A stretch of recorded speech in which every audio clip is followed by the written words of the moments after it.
sa silingan, ikaw at ilang hiniktan. Ang manok sa silingan, si Rickmar ipasangin lang.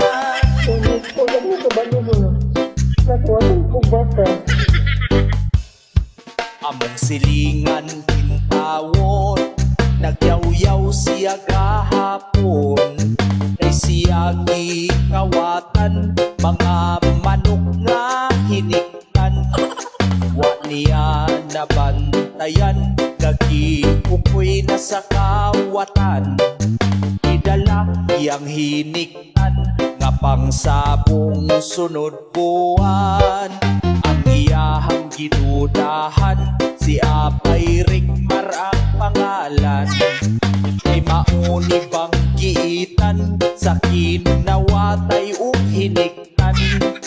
Ang manok sa silingan, pirmirang makuhaan. Ang manok na giatiman, si Rickmar ay makasudan. Ang manok sa silingan, ikaw at ilang hiniktan.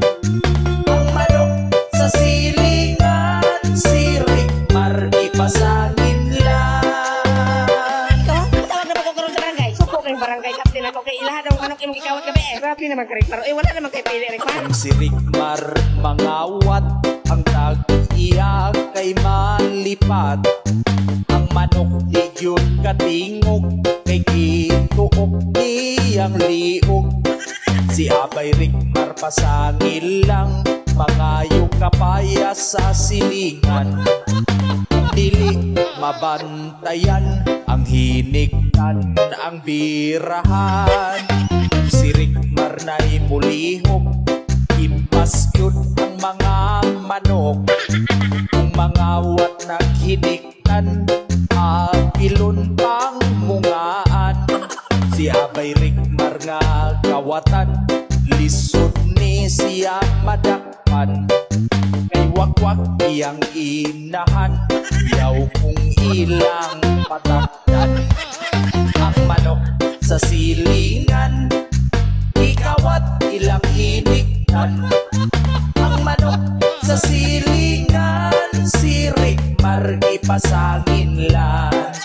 Ang manok sa silingan, ikaw at ilang hiniktan. Ang manok sa silingan, si Rickmar ipasangin